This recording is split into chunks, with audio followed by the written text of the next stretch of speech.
Part 1. Watershed Moment. Chapter 1.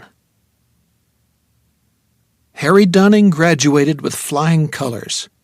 I went to the little GET ceremony in the LHS gym at his invitation.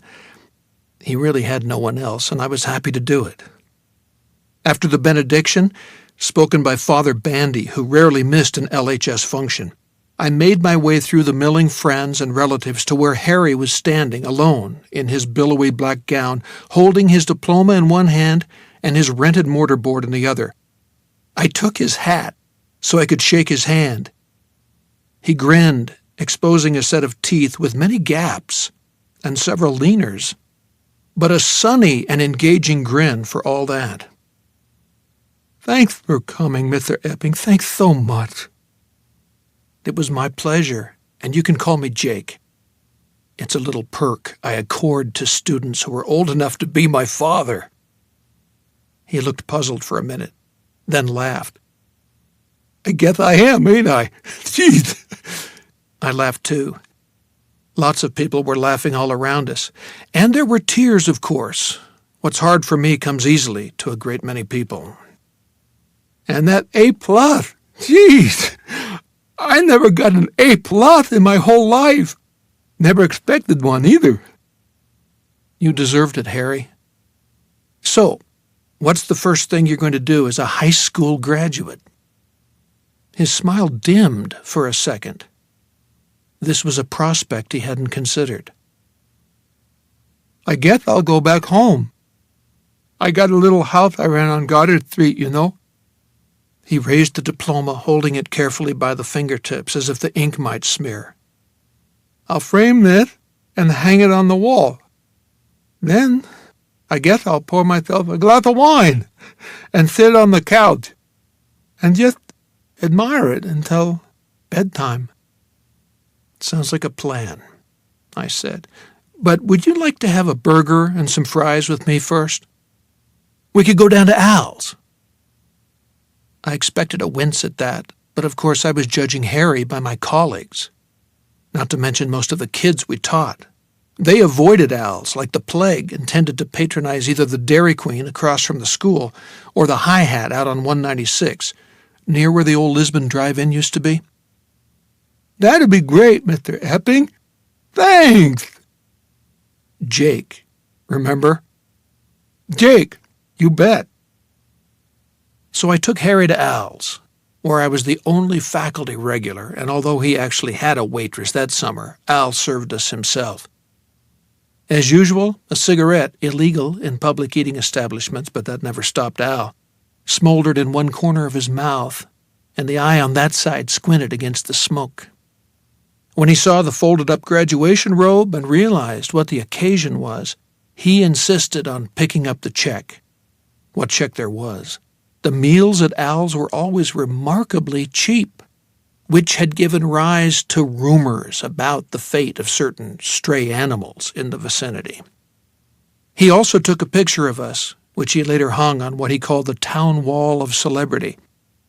Other celebrities represented included the late Albert Dunton, founder of Dunton Jewelry, Earl Higgins, a former LHS principal, John Crafts, founder of John Crafts Auto Sales, and of course Father Bandy of St. Cyril's.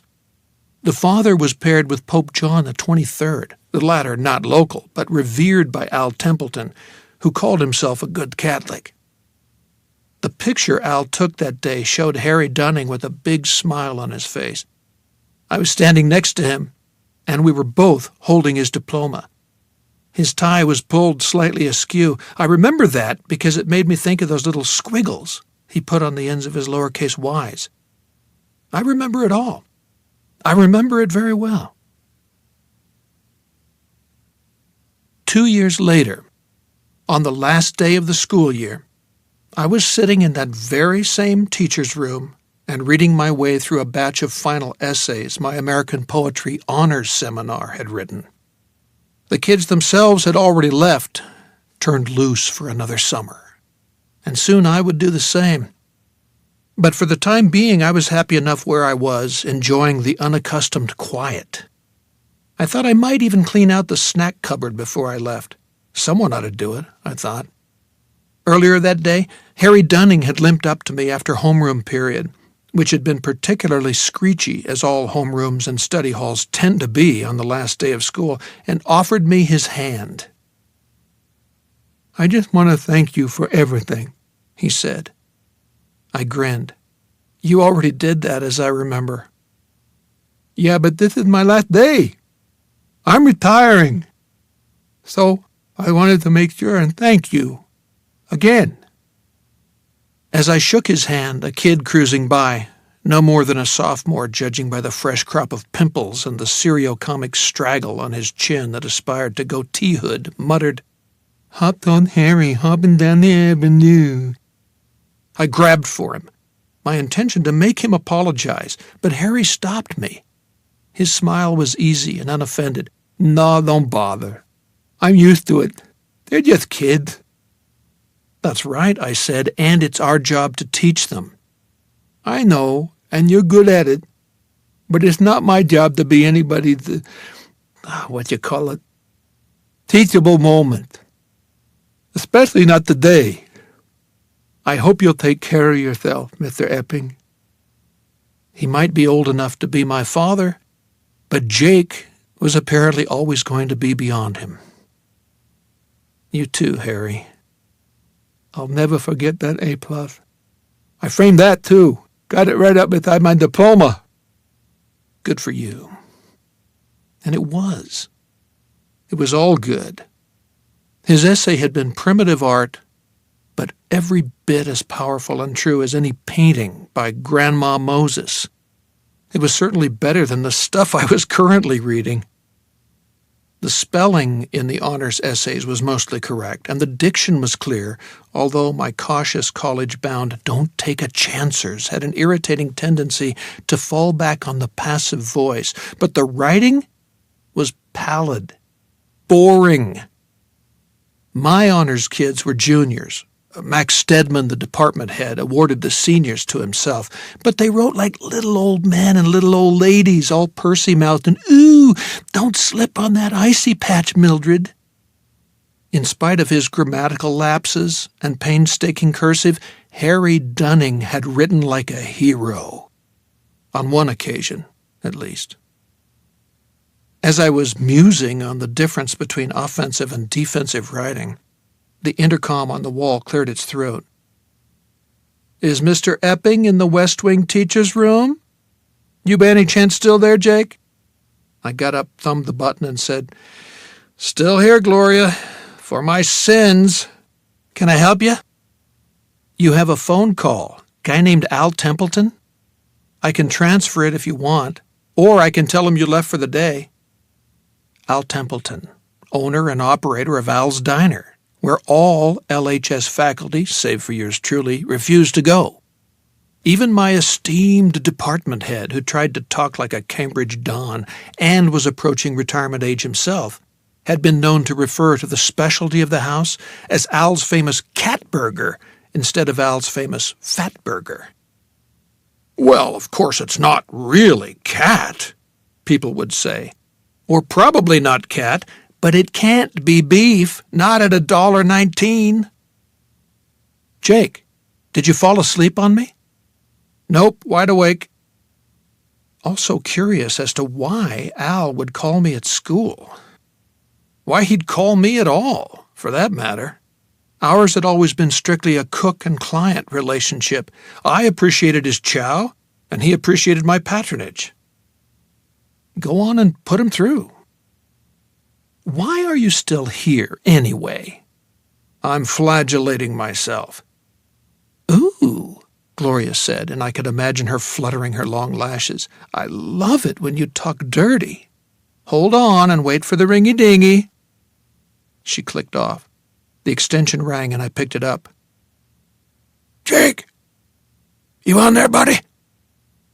At first I thought Gloria must have gotten the name wrong. That voice couldn't belong to Al. Not even the world's worst cold could have produced such a croak. "Who is this?" "Al Templeton. Didn't she tell you? Christ, that hold music really sucks."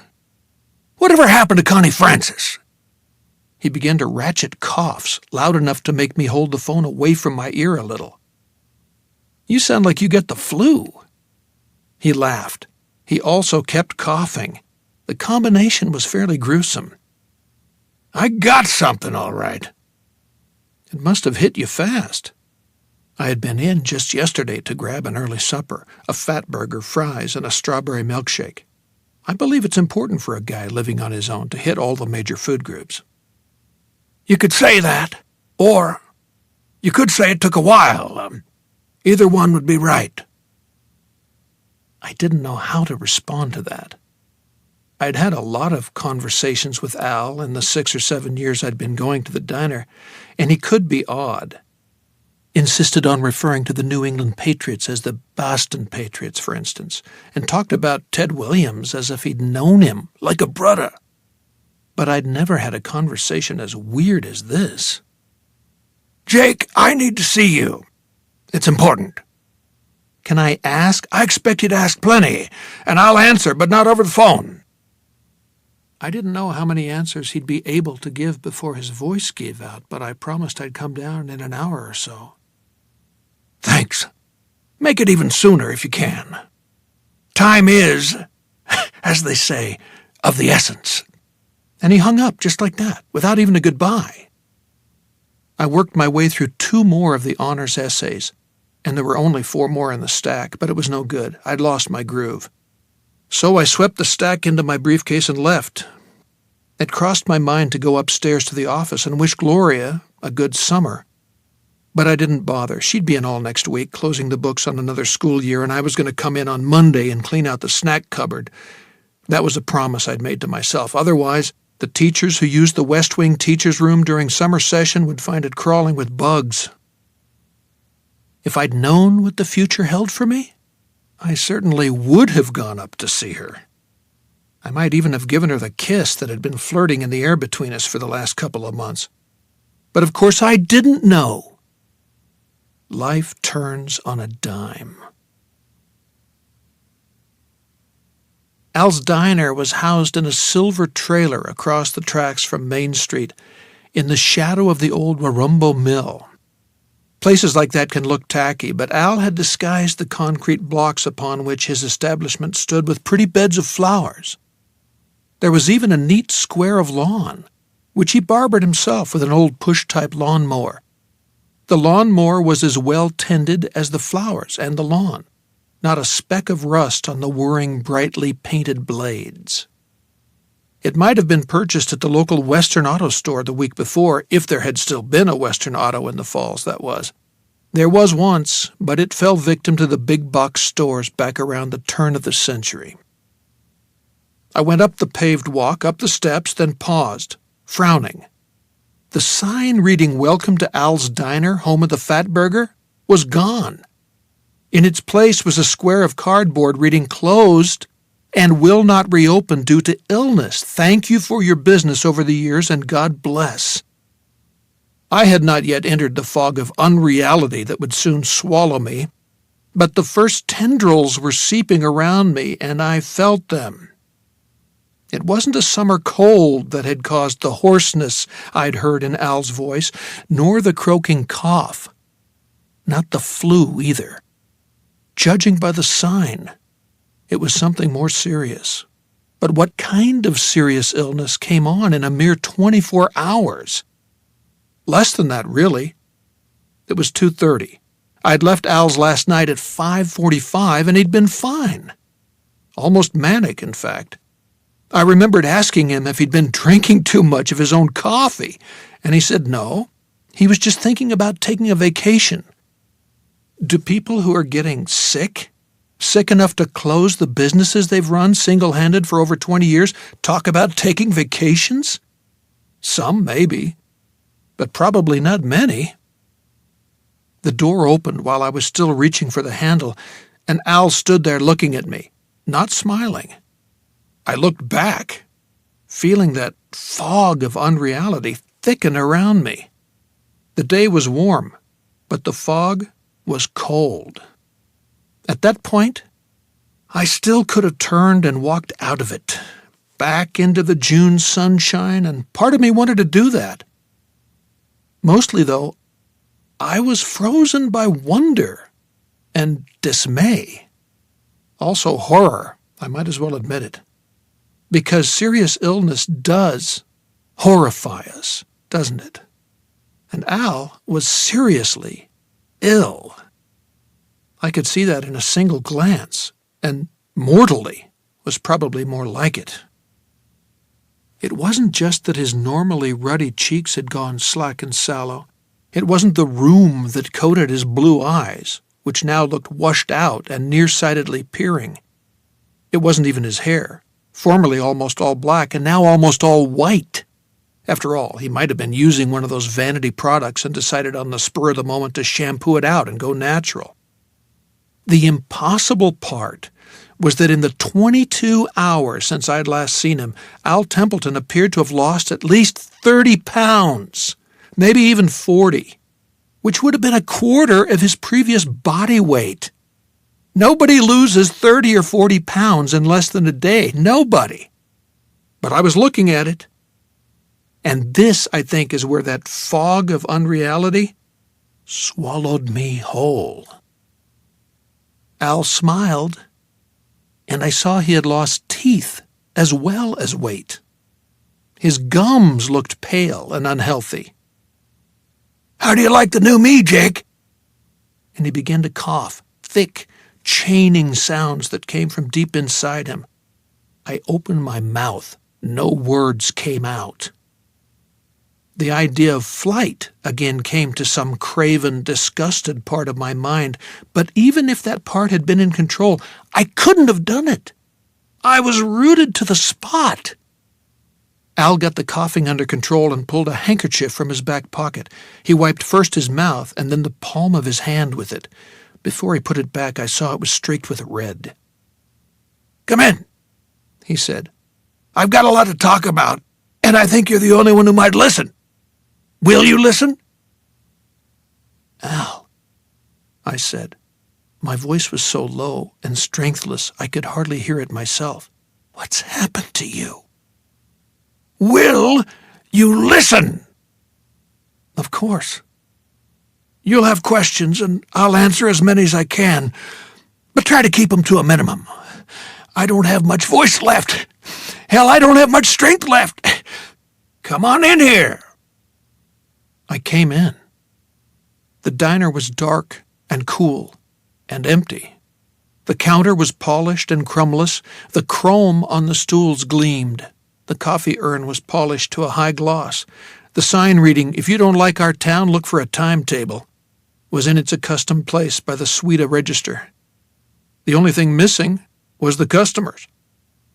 Well, and the cook proprietor, of course. Al Templeton had been replaced by an elderly, ailing ghost. When he turned the door's thumb latch, locking us in, the sound was very loud. "Lung cancer," he said matter-of-factly, after leading us to a booth at the far end of the diner. He tapped the pocket of his shirt, and I saw it was empty. The ever-present pack of Camel Straights was gone. "No big surprise. I started when I was 11 and smoked right after the day I got the diagnosis. Over 50 damn years. 3 packs a day until the price went up in '07. Then I made a sacrifice and cut back to 2 a day." He laughed wheezily.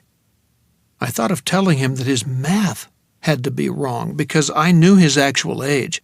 When I'd come in one day in the late winter and asked him why he was working the grill with a kid's birthday hat on, he'd said, "Because today I'm 57, buddy, which makes me an official Heinz." But he'd asked me not to ask questions unless I absolutely had to, and I assumed the request included not butting in to make corrections.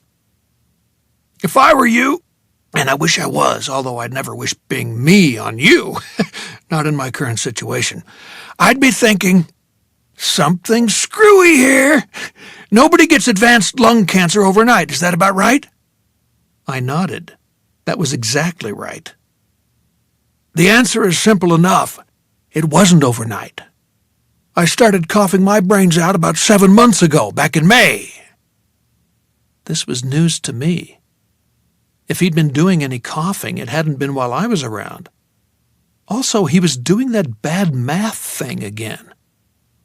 Al, hello? It's June. 7 months ago, it was December. He waved a hand at me, the fingers thin, his Marine Corps ring hanging on a digit that used to clasp it cozily, as if to say, pass that by for now, just pass it. At first I thought I just had a bad cold, but there was no fever, and instead of going away, the cough got worse. Then I started losing weight. Well, I ain't stupid, buddy, and I always knew the big C might be in the cards for me. Although my father and mother smoked like goddamn chimneys and lived into their 80s. I guess we always find excuses to keep on with our bad habits, don't we? He started coughing again and pulled out the handkerchief. When the hacking subsided, he said, I can't get off on a sidetrack, but I've been doing it my whole life and it's hard to stop. Harder than stopping with the cigarettes, actually. Next time I start wandering off course, just kind of saw a finger across your throat, would you? Okay, I said, agreeably enough. It had occurred to me by then that I was dreaming all of this. If so, it was an extremely vivid dream, right down to the shadows thrown by the revolving ceiling fan, marching across the placemats, reading, Our most valuable asset is you. Long story short, I went to a doctor and got an x-ray, and there they were, big as Billy be damned. 2 tumors. Advanced necrosis. Inoperable. An x-ray? I thought. Did they still use those to diagnose cancer? I hung in for a while, but in the end I had to come back. From where? Lewiston? Central Maine General? From my vacation! His eyes looked fixedly at me from the dark hollows into which they were disappearing. Except it was no vacation. Al, none of this makes any sense to me.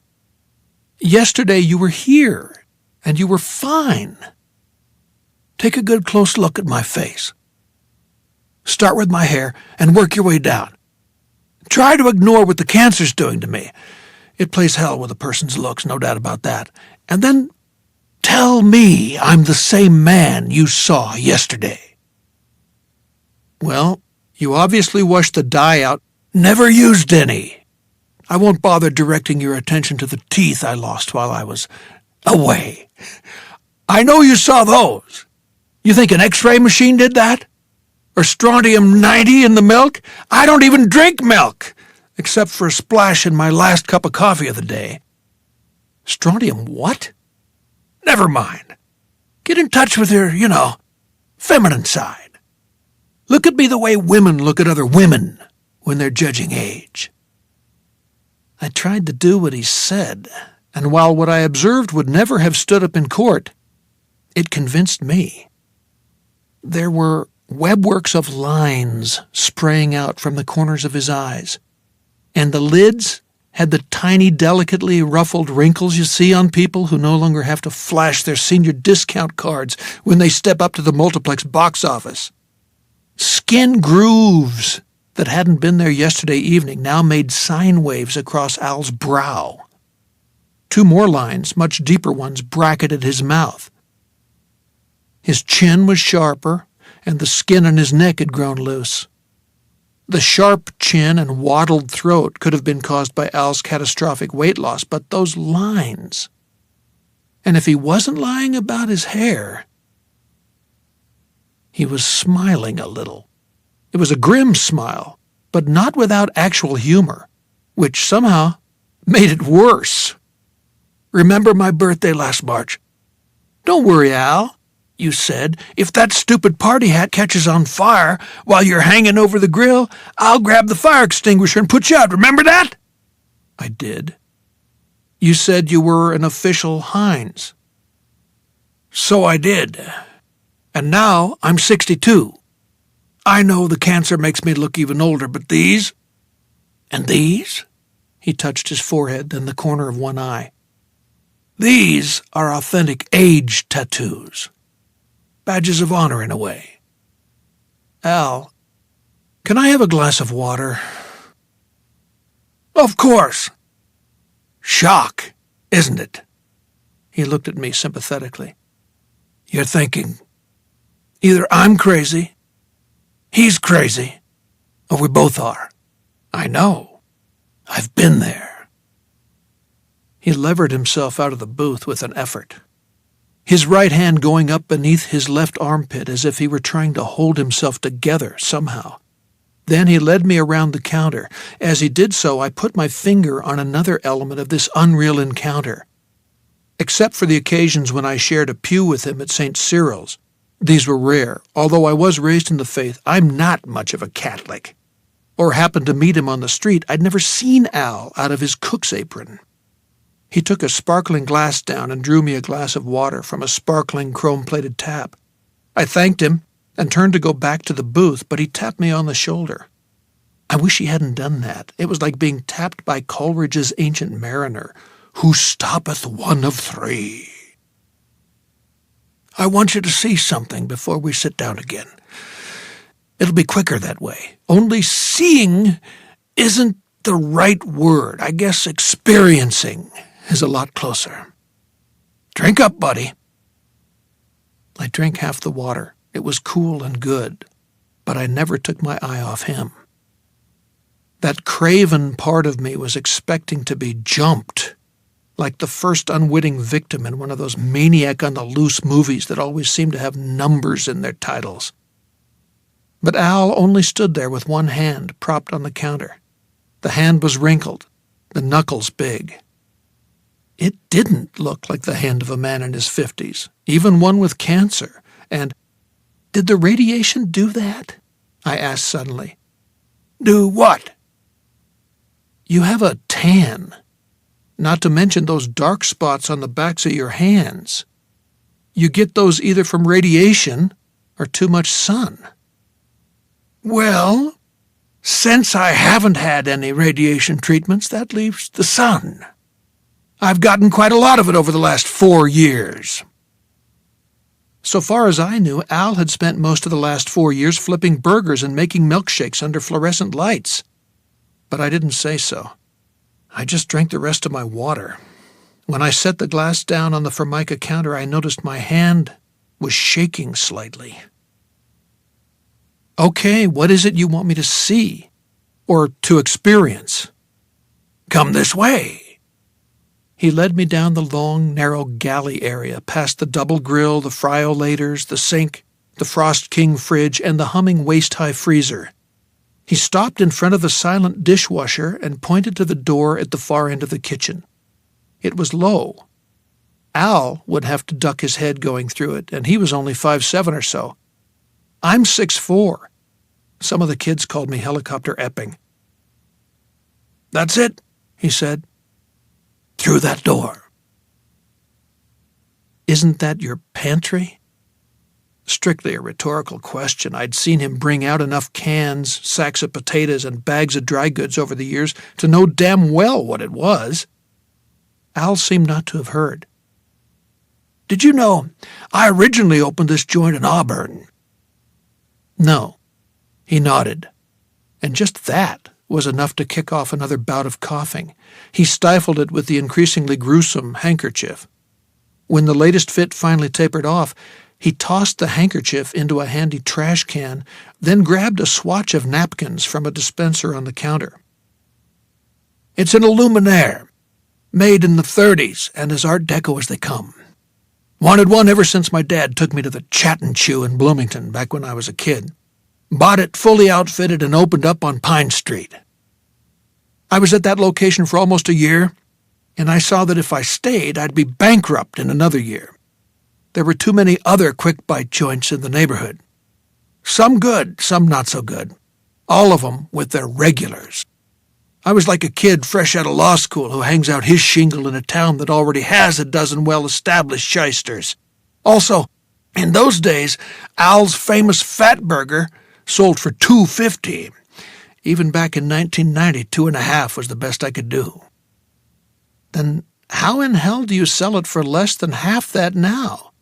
Unless it really is cat." He snorted, a sound that produced a phlegmy echo of itself deep in his chest. "Buddy, what I sell is 100% pure American beef, the best in the world. Do I know what people say? Sure. I shrug it off. What else can you do? Stop people from talking? You might as well try to stop the wind from blowing." I ran a finger across my throat. Al smiled. "Yeah, getting off on one of those sidetracks, I know. But at least this one's part of the story." I could have kept beating my head against the wall on Pine Street. But Yvonne Templeton didn't raise any fools. "Better to run away and fight again some other day," she used to tell us kids. I took the last of my capital, wheedled the bank into loaning me another $5,000, don't ask me how, and moved here, to the Falls. Business still hasn't been great, not with the economy the way it is, and not with all that stupid talk about Al's cat burgers or dog burgers or skunk burgers or whatever tickles people's fancy. But it turns out I'm no longer tied to the economy the way other people are. And it's all because of what's behind that pantry door. It wasn't there when I was set up in Auburn. I'd swear to that on a stack of Bibles 10 feet high. It only showed up here.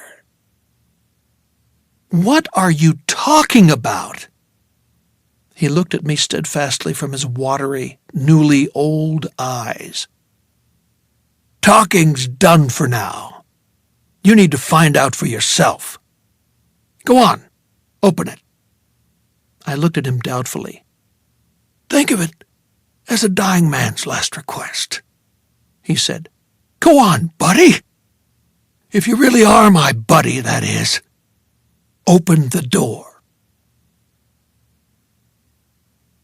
I'd be lying if I said my heart didn't kick into a higher gear when I turned the knob and pulled.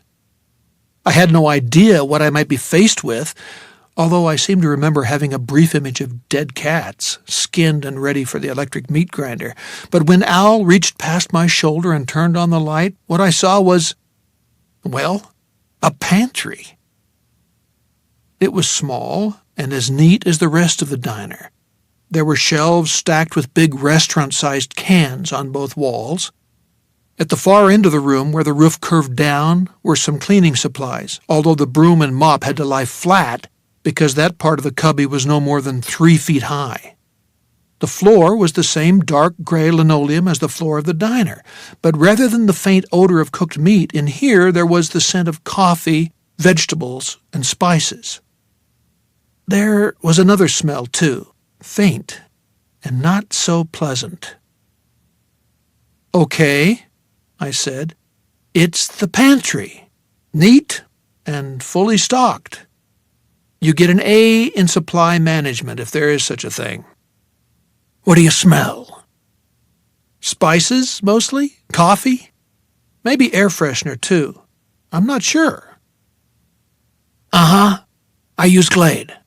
Because of the other smell. Are you saying you don't smell anything else?" "Yeah, there's something, kind of sulfury. Makes me think of burnt matches." It also made me think of the poison gas I and my family had put out after my mom's Saturday night bean suppers, but I didn't like to say so. Did cancer treatments make you fart? "It is sulfur. Other stuff, too, none of it Chanel No. 5. It's the smell of the mill, buddy." More craziness, but all I said, in a tone of absurd cocktail party politeness, was, "Really?" He smiled again, exposing those gaps where teeth had been the day before.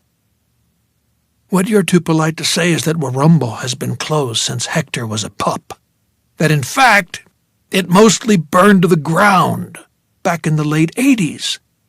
And what's standing out there now," he jerked a thumb back over his shoulder, "is nothing but a mill outlet store.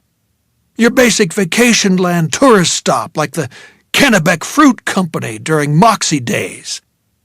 You're also thinking it's about time you grabbed your cell phone and called for the men in the white coats?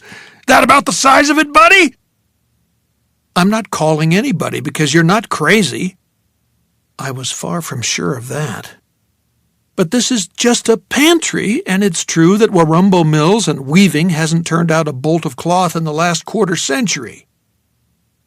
You aren't going to call anybody. You're right about that, because I want you to give me your cell phone, your wallet, and all the money you have in your pockets, coins included. It ain't a robbery. You'll get it all back. Will you do that? How long is this going to take, Al?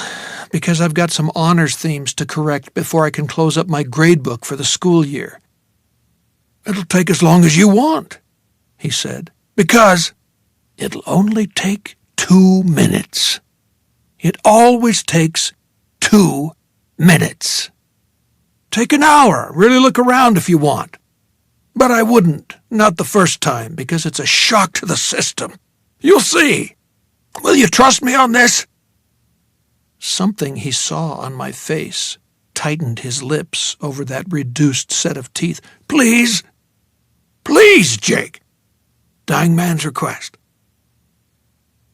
I was sure he was crazy, but I was equally sure that he was telling the truth about his condition. His eyes seemed to have retreated deeper into their sockets in the short time we'd been talking. Also, he was exhausted. Just the 24 steps from the booth at one end of the diner to the pantry at the other had left him swaying on his feet. And the bloody handkerchief, I reminded myself. Don't forget the bloody handkerchief. Also, sometimes it's just easier to go along, don't you think? Let go and let God, they like to say in the meetings my ex-wife goes to. But I decided this was going to be a case of let go and let Al. Up to a point, at any rate. And hey, I told myself, you have to go through more rigmarole than this just to get on an airplane these days. He isn't even asking me to put my shoes on a conveyor. I unclipped my phone from my belt and put it on top of a canned tuna carton. I added my wallet, a little fold of paper money, $1.50 or so in change, and my key ring. Keep the keys, they don't matter. Well, they did to me, but I kept my mouth shut. Al reached into his pocket and brought out a sheaf of bills considerably thicker than the one I'd deposited on top of the carton. He held the wad out to me. Mad money, in case you want to buy a souvenir or something. Go on and take it. Why wouldn't I use my own money for that? I sounded quite reasonable, I thought, just as if this crazy conversation made sense. Never mind that now, he said. The experience will answer most of your questions better than I could, even if I was feeling tip-top, and right now I'm on the absolute other side of the world from tip-top. Take the money! I took the money and thumbed through it. There were ones on top, and they looked okay. Then I came to a 5, and that looked both okay and not okay. It said Silver Certificate above Abe Lincoln's picture, and to his left there was a big blue 5. I held it up to the light. It ain't counterfeit, if that's what you're thinking. Al sounded wearily amused. Maybe not. It felt as real as it looked, but there was no bleed-through image. If it's real, it's old, I said. Just put the money in your pocket, Jake. I did. Are you carrying a pocket calculator, any other electronics?